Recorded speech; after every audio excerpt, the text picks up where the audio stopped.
Hello and welcome. I hope that I am going through here. It looks like it. So, welcome to my live stream and Merry Christmas. This is going to be the last live stream this year, and actually for a while because I'm also going on maternity leave. So that's very nice, but there won't be any streams in that period.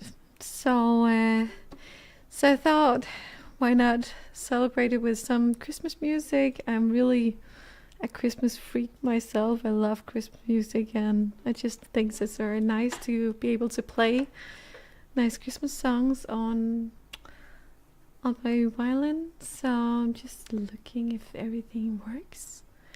Looks like I can't get the chat up on my stream. I don't know why that happens, but I can look at the chat in the YouTube area.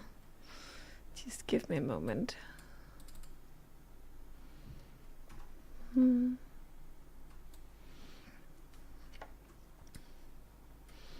So here it is. And Merry Christmas to you too, and hello TM. And then I have some Danish. That's nice. Bare en sidebemærkning. Du husker måske en video af min guitarlærer, hvor hun spillede Autumn Leaves. Yeah, I remember that video. Oh, looks like I got out of focus. And she also, Jenna Lee also is expecting a little girl. That's so nice. So yeah, a new violinist and a new guitarist on the way. Yeah, it's gonna be a great period, and I know that I'm just gonna, focus on that, and then I will have renew energy when I come back from maternity leave. But it's just nice to be able to enjoy both things and enjoy those parts of life, chapters of life, if you may say. So very nice. So I played two concerts, the 13th and the 14th, and I'm sorry, but I wasn't able to film it or to stream it, but it went really well, and there were a lot of people. I think maybe 120 people on both days. And lots of kids. That was really nice too. Usually when I play those concerts, at Christmas markets, there's going to be a lot of kids, and they're running around before I start, and not very focused. And it's like I can feel that the parents are worried when I start playing, because how are the kids going to be acting? But the funny thing is that usually all kids get really silent and concentrated and just very focused on the violin, the music, and my stories I tell. So usually it's just really a concentrated crowd, and just all of the children just absorbing all of the music and energy. So it's just a very nice experience. And then my last concerts for this year is going to be 2 high messes, or mass, if you would say, like when you go to church you have the Christmas mass, and I have that the 25th in the morning, and the 26th also in the morning. So and that is going to be for now my last concerts I have. Maybe I'll get some in January, maybe not, but yeah, so, but it doesn't matter if those are the last ones, because it's gonna be also a very nice thing to play. And there I'm not gonna talk about the music. I'm gonna play in the start and in the end of the mass, and then I'm gonna join in on the hymns when they come. So I thought I would practice that today. Not the hymns. I will just play on the notes and play the melody, and then play something else. I have the choir's sheet music, so I will just choose one of the voices to play. But But what I'm going to play in the start and the end is going to be different things for the different days. So the first day I'm going to play the Winter by Vivaldi, the Lago. So that is the second one from his seasons. And then I'm going to play Oh Holy Night as the end, together with the organ. And the second day I'm going to play Ave Maria, Schubert, and closing off with Blomstervalsen, which is the Danish word for the Waltz of the Flower from the Nutcracker. Yeah. So that's what I'm going to play for you today. And let me just see if I could start with Winter.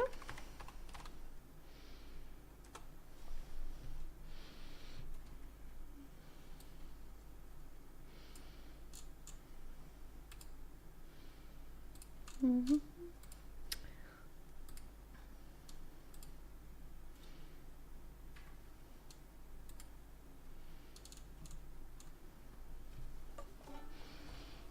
Sounds like a good plan. And when is my baby scheduled to arrive? It's scheduled at the 2nd of March. And I actually go on maternity leave, so the 2nd of February, 4 weeks before.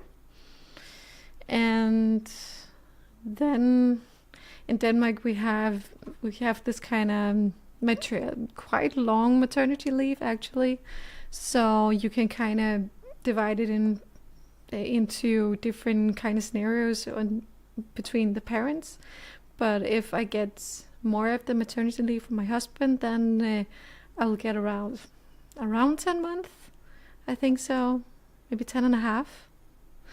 So it's gonna be a long break, but I think it's gonna be very great. And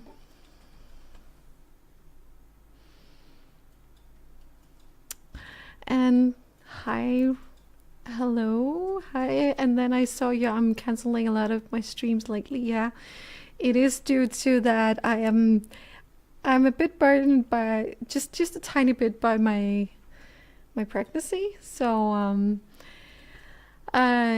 something about my energy and just actually sitting here for 1 hour is okay, but I would have to like walk around and then not sit more than 1 hour, because I can like feel I get water in my legs and all that kind of fun stuff. So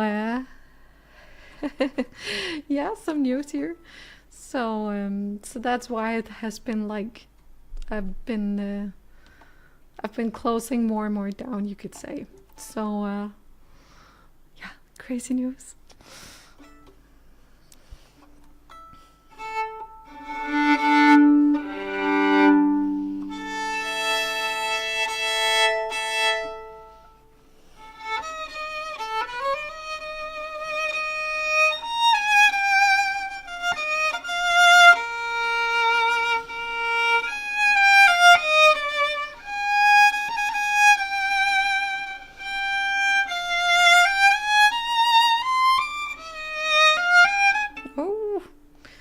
I think I need to be in tune with my key here, so.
it's a little rusty, but that's why I'm going to practice this tonight. I've played it many times, but as I always say, I just need to like get into the atmosphere in the music. And yeah, thank you. I think it's nice too. It has. We actually chose to play this on the 25th because we just felt that it needed this kind of quietness, this special atmosphere there is just after Christmas, where you are like the whole world is having a break, and we all just, just taking things slower in a way. Now I know that Cool Blue Eyes is from America, so probably opening presents the 25th on morning. But in Denmark, we're used to have the big party, and the big Christmas Eve we have it on the 24th, and we also open presents there, and it's a very big thing, and we're all very tired the 25th.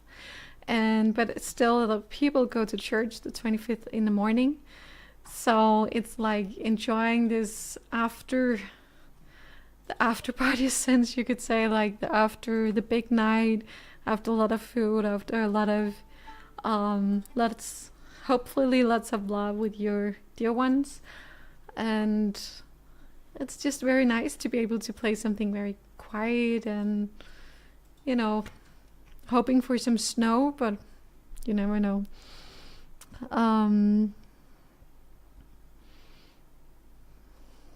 Go hungover to mass on the 25th.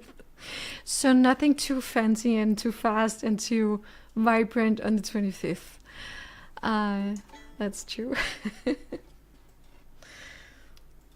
So I'll just take it once more.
I think I might play it a bit slower when I play with the organ.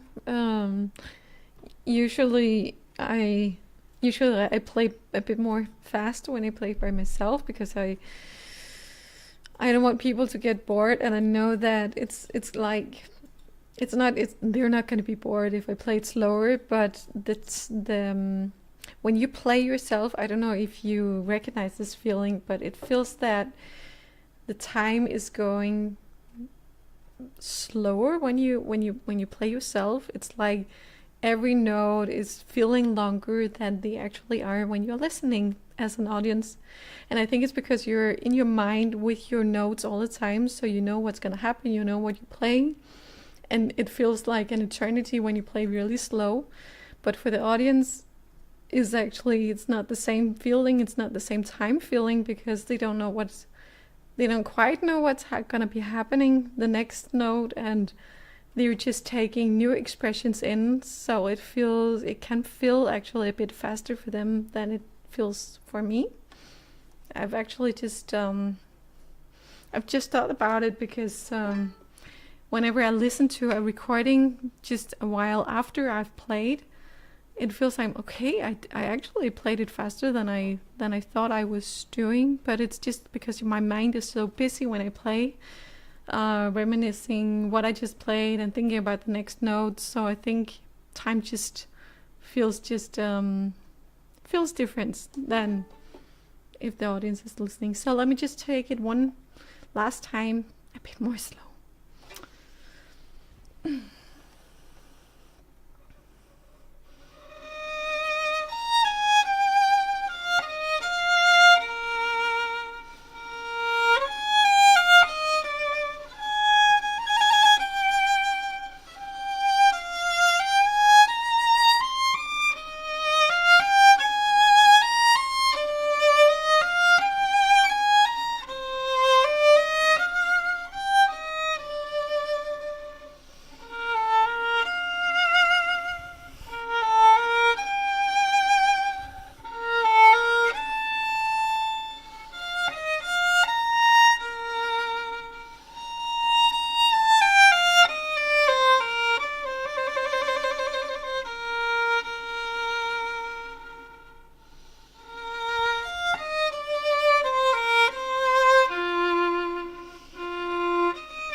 Fully understand that internal time shift thing when playing solo, internal time warp. Yeah, but it is so weird, and I think it's just because we're busy when we play, even though we can like kind of relax when we play something that is something that we know of and are familiar with and comfortable with playing.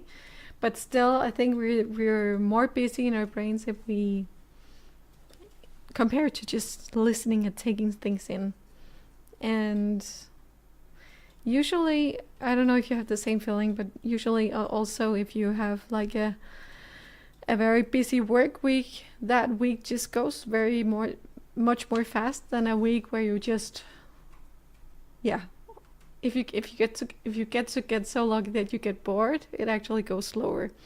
So the more busy we are mentally, and yeah, the faster time goes, I think. So maybe I'll jump back to it, but I will just tag we're calling it a preludium and postludium. So the postludium is the last thing you play at a mass, and for that I'm going to play the Oh Holy Night, also together with organ, but we haven't practiced it yet, this one, so we're just meeting up at 9 o'clock in the morning, and the mass is at 10 o'clock, but we're just meeting just 1 hour before, and I think we're both like, yeah, it's gonna be fine. We don't need to practice that much on it. Life is essentially time traveling 1 second per second. Yeah, that's true. Very wise words. You could print that on something, I don't know, poster. And I'm not kidding, but it's real. So Oh Holy Night.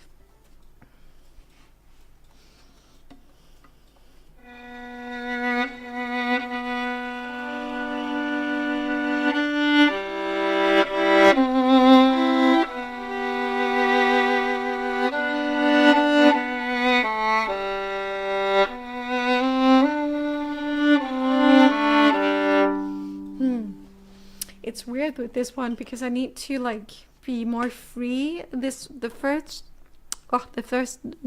thing I played this winter, I need to like get this tension to be able to play the notes like very crisp and very clear, and this one actually needs to be like more relaxed, or else it's just gonna sound like it's getting choked.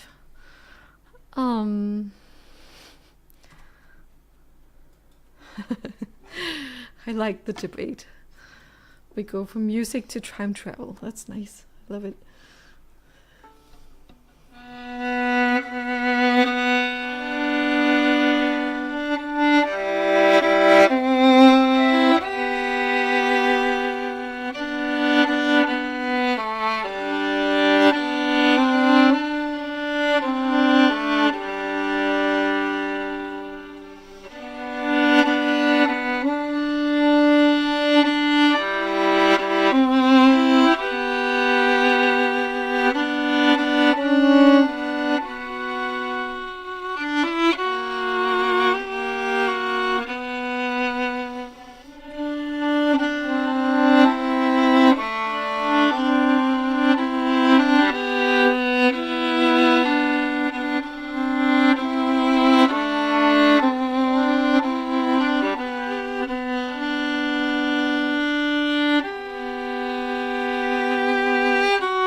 Nice harmonics in this piece, yeah.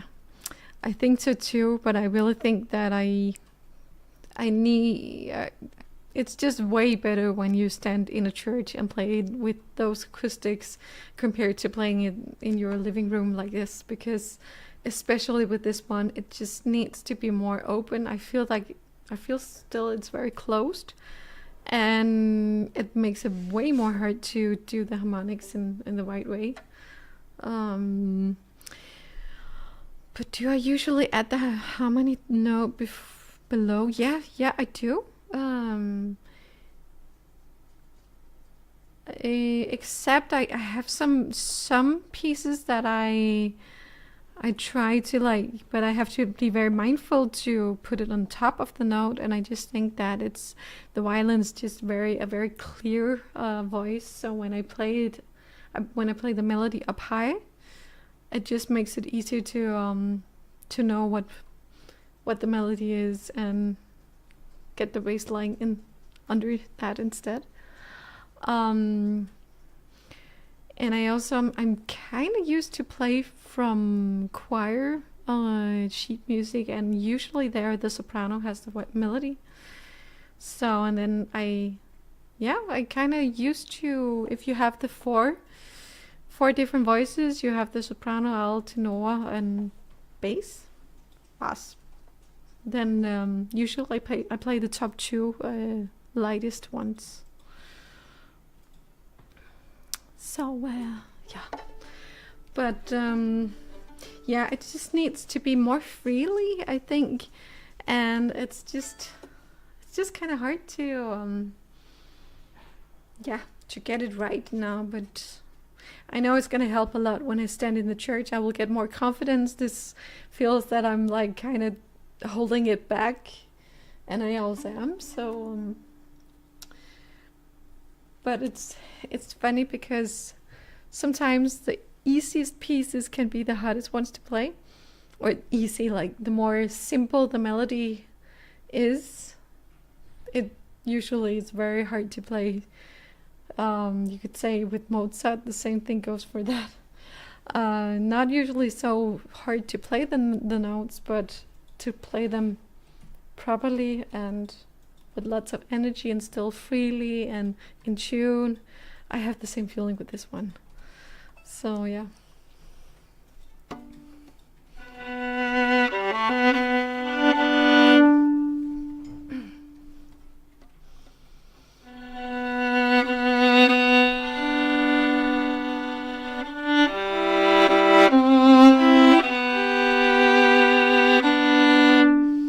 Another thing that is really hard with this one, I don't know why, because I play a lot of double steps usually, but this one is hard because I have to stay on the two strings almost all the time, and somehow it's just, it's just an angle on the bow. I don't know if I can show you. No, but you have to you have to think that I have those two strings that I am playing on all the time. And just very small angle, then I lose the other one. So I have to be very concentrated, be freely, but still stay on the two strings at the same time. Yeah, and it's hard to not feel constrained when you are in a small room instead of a church. Yeah, and it's also very much a feeling. So when you get this kind of I'm not saying I'm claustrophobic, but I'm saying that my violin feels it maybe.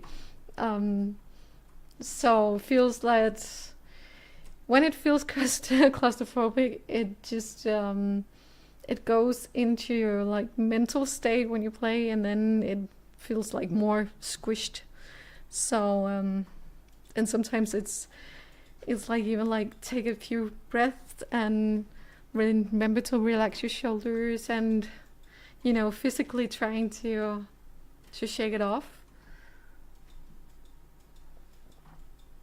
I remember I had a teacher that actually really made a big deal out of, like, before a concert, just shake your hands, shake your arms, do whatever you can to like get the tension out of your body before playing. Yeah. And yes, even a slight change in the bow angle, I risk losing the contact, and it's actually easier when I play double stops with open strings. So if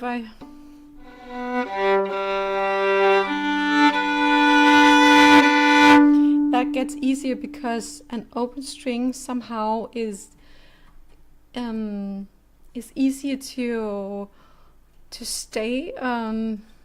It vibrates more because when it's open, it's just the thing that when you can see a string is being played on, it vibrates more and it stays in that vibration longer compared to when I have fingerings on them.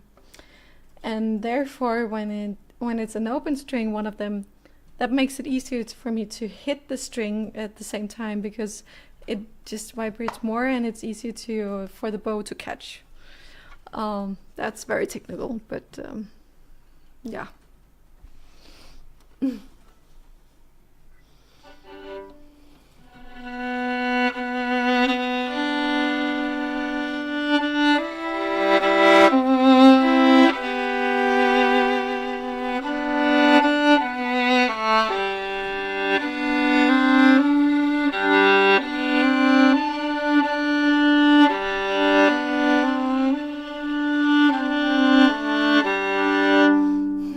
This one is kind of tricky because I have to be very sure that I have my fourth finger on, but still not hitting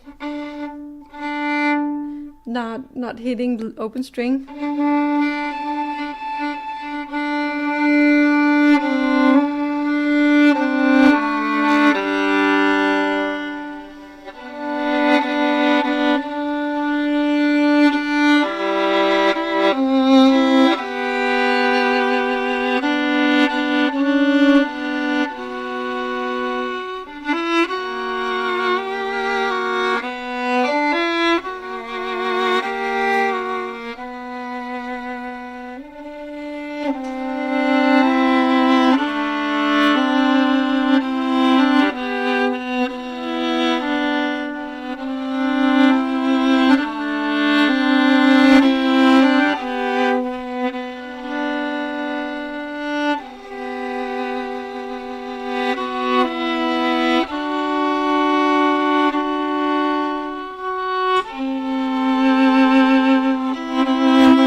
So I think that was better than the first time.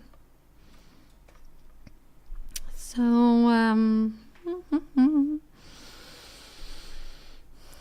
the room isn't getting smaller, my violin's getting bigger. That's true. this is the Oh Holy Night is, of course, very famous, but I keep thinking of this scene from Home Alone where Kevin is feeling lonely and sitting inside the church, and there is this children's choir that is practicing for the tonight's Christmas concert, and he sits next to the grandfather of one of the kids. And I just think that the scene is so powerful that it actually made me, like, they're singing Oh Holy Night, and it's just, I don't know, whenever I listen to Oh Holy Night, I just picture this scene. I think it's beautiful, and it's also capturing some of the difficult feelings of Christmas. I hope that we don't have to have those difficult times, but sometimes you do, or you miss somebody, and it's just it's so beautiful. So, and I also think it helps when you play music that if you have some visual images in your head that can, like, you can make up yourself, but sometimes you get help from movies, or like this one, or if you've seen or if it's used in an opera or something like that, you have some visuals to play with you to entertain your brain while you're playing. I think it helps to tell a story when you play music. So and I think of this scene. I just watched it. I'm right. It's really touching. And they sing it so beautifully, and I also think it's very touching that it's an empty church, and it's just a rehearsal they have, but somehow it just gets more strong, actually. So yeah, I haven't watched it this year, but maybe I should when I go on holiday tonight. Okay, so the next thing is going to be, what did I say? Ave Maria? Yeah, that's true. So there is a lot of different versions of Ave Maria, but this one is the Schubert version. And also together with the organ, and I played it together with her before, and it really sounds so great with organ and violin, especially on this one. It just, it gets kind of almost like a royal mass when you get the big organ and the violin just singing the top voice. So that's what I'm gonna practice.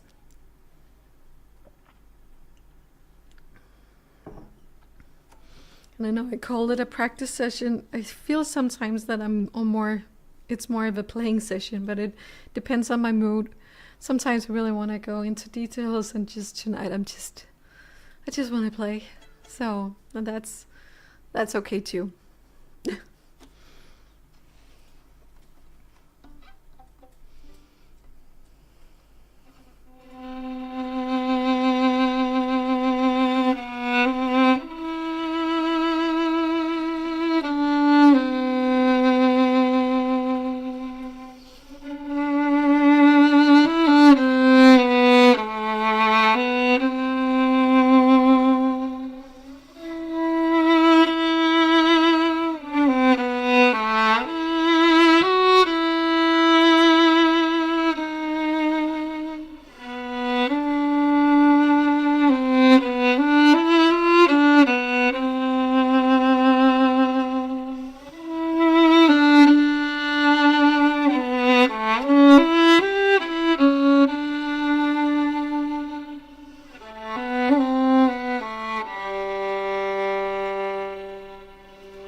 I just killed the mood. Okay, I'll just take it from theme number 2 again.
That's also going to be very much more nice to play in the church, and also together with the second voice of the organ, it just makes more sense when that gets added. I kind of feel like I just ran a marathon. I don't know why. Just let me catch my breath. Thank you so much. I also think that when I play this kind of piece, it's almost like I forget to breathe during playing, and I think that's also a mental thing that I have to work on sometimes, because when you're holding a note and you want it to be so special and like be dragged out and not get a really good bridge to the next note, it's almost like you want it so much that you physically are like holding your breath, because that just makes it more intense, and your brain feels that it's easier to do it the right way. But sometimes it's you really forget to breathe properly when you play. So I don't forget to breathe. And it's also the same with the feeling that you want to. I always picture how I want my music to play, especially with the slow pieces, and like this one. And then you kind of get so mentally into how you want to play it that it also goes into your physical state. So you kind of get you could get like tense shoulders, holding your breath, cringing in your face because you're just so concentrated. So again, you have to think about not doing that, because it's not gonna affect the music in that way you think it is. So I don't think that I play better if I hold my breath, but my body thinks that. So I think I'll just take the other half once more, and then I'll jump into the last the last piece of music.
I think that was better.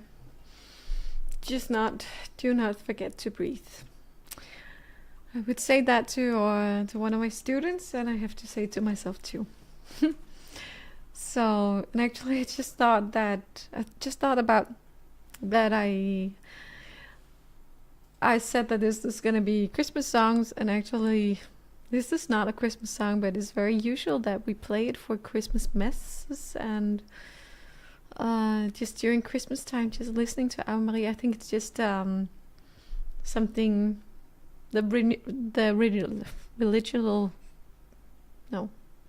religious part of Christmas. Oh, that was hard to say. So, yeah, I'm just mumbling here.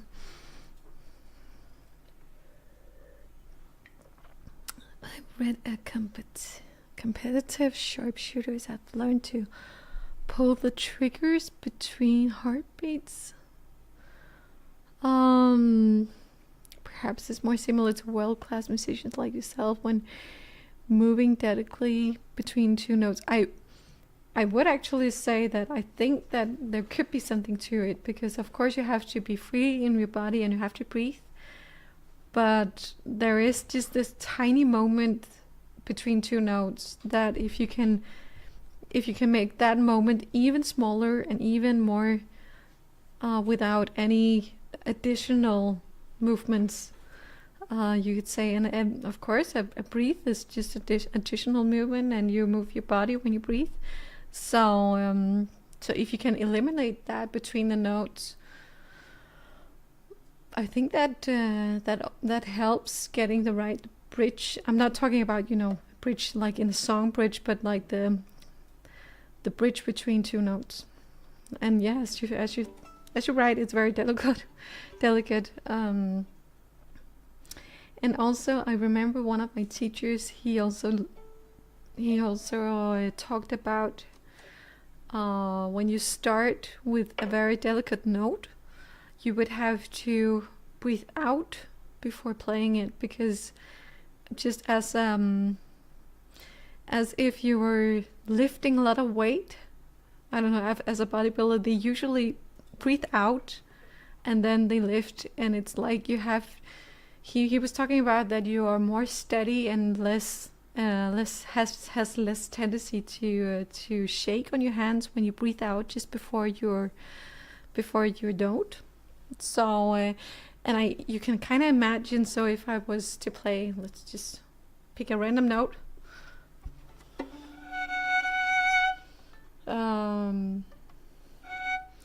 So if I was to take a lot of breath in and then hold it, I would be up here,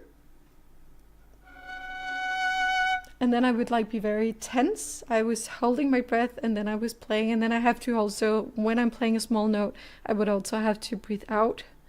But if I breathe out first, I can kind of like lean into the feeling of the note. So I'll just try it.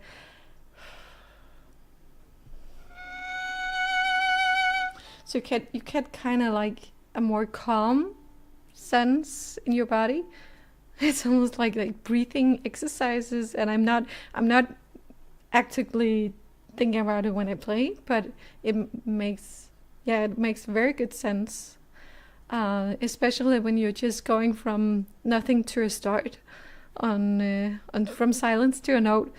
You really have to control your bow, control your whatever is happening like in the first tiny moment.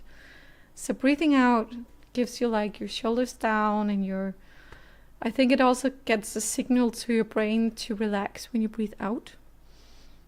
So maybe it also works I guess it works for different instruments, but it was we practiced that a lot. And I don't think about it every time, but I do think about it every time I'm playing. I have to start with a very pianissimo note. I always think about to breathe out first. So yeah, I have 6 minutes left. Ooh, time flies.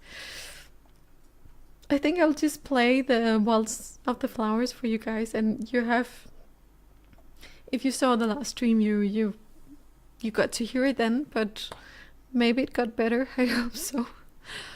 So yeah, I'll just play it for you.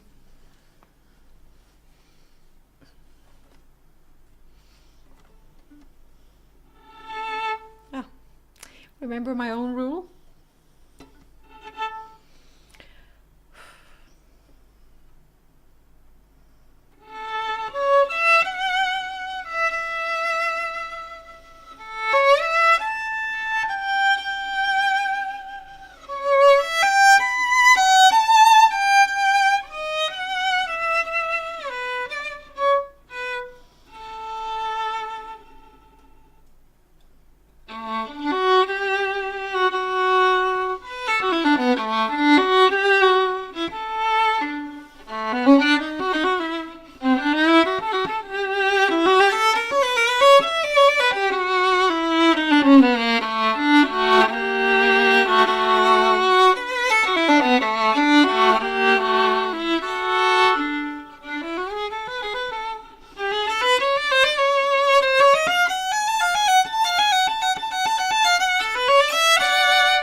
there it is.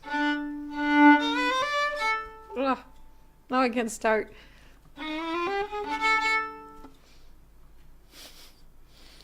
Ah. Oh, that should not happen when I play. Let me just take a break. Before you must go, thank you, Mikola. That was lovely. Okay, I'll just take it afterwards. No. How am I starting up this once more? It's like you go on this train, and then you don't stop because you can't get on the train afterwards. And now I think I'm tired, I think. So now I'm taking up the notes. Let me just say.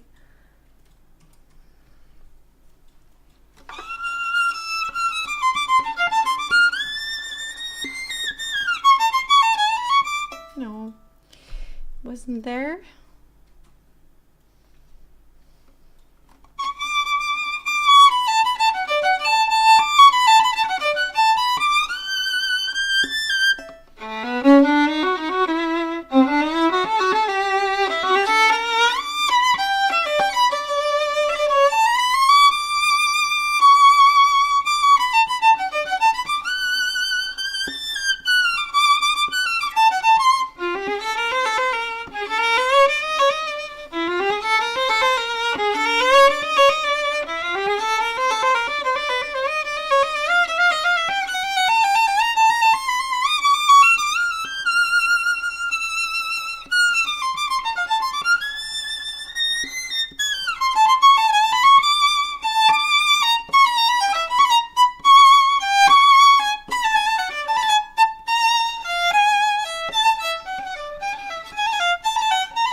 There it is.